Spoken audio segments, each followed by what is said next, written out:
আমি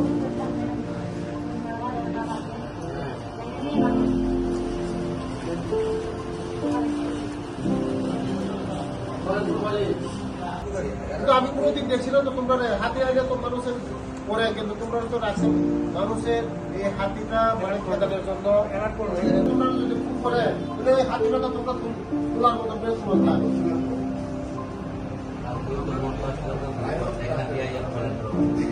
এটাই বলেছি তোমরা হাতি আসে বলে তোমরা এগুলো কথা প্রতির প্রতি বল লেগে আসলে তো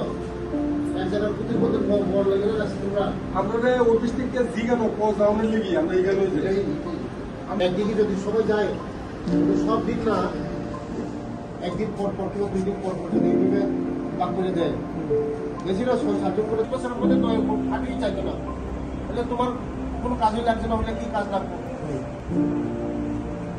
যেখানে হাতি আছে তোমরা যাও না। আমরা কেউ নাগরিক বন্ধুদেরকে প্রথমে ধন্যবাদ দিতে চাই সব মিডিয়াদেরকে। আজকে এই তেলিয়ামুড়া ডিএফওর আন্ডারে বিগত অনেক দিন ধরে তারা কাজ করছে। হাতির আপনারা সবাই জানেন সারা ত্রিপুরা রাজ্যের মধ্যে এই আমার বিধানসভায় কৃষ্ণপুর বিধানসভার মধ্যে হাতির যে উৎপাত, তারা ভলান্টিয়ার হিসাবে কাজ করে। তাদের সঙ্গে মিটিং বসেছি, তারা 42 জন কাজ করে বিভিন্ন জায়গায় বিভিন্ন এরিয়ার মধ্যে তারা থাকে, ডিউটি করে। কিন্তু তারা বিগত দিনে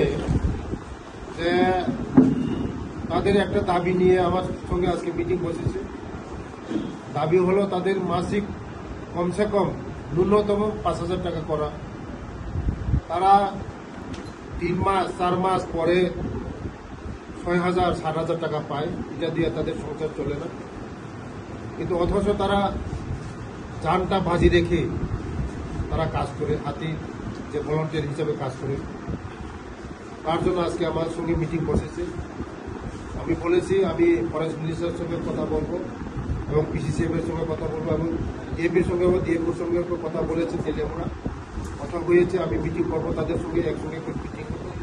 আগামী দিন তারা যেমন আমাদের জনগণকে সুরক্ষা দিতে পারে এবং তাদের সংসারও এই চলতে পারে, তার জন্য আমি আলোচনা করেছি। তাদের সঙ্গে আলোচনা হয়েছে অনেক বিষয় নিয়ে।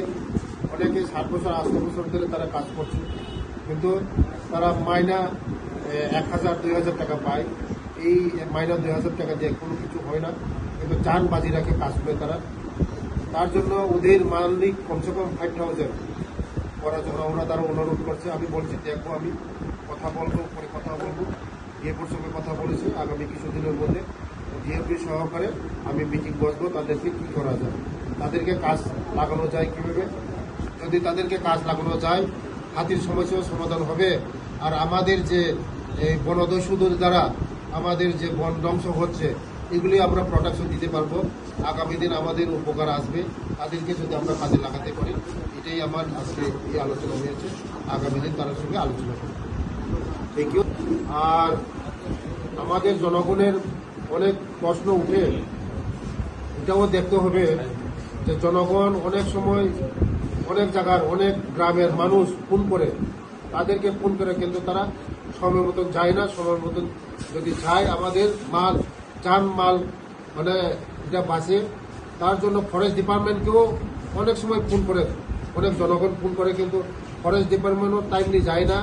তাদের লেট করা হয়, দেরি করা হয়। যেমন রাত্রে যদি 10টার সময় আসে, তারা যায় এই কমসে কম 1টা-2টার সময়। এটা তো কোনোদিন মানা যায় না। তার জন্য আমাদের এই লোকসানটা হয়, সাধারণ জনগণের লোকসানটা হয়। আমার এই বিধানসভার মধ্যে সবচেয়ে উৎপাত এই হাতির উৎপাতটা। আগামী দিন কিভাবে আমাদের এই জনগণকে রক্ষা করা যায়, এটা নিয়ে আমাদের রাজ্যের মুখ্যমন্ত্রীর সঙ্গেও অনেক সময় আমার কথা হয়েছে। আগামী দিন আমাদের রাজ্যের বনমন্ত্রী এবং আমাদের রাজ্যের মুখ্যমন্ত্রীও চিন্তা ধারণা করছে এটা পার্মানেন্ট সলিউশন করার জন্য। থ্যাংক ইউ, ধন্যবাদ।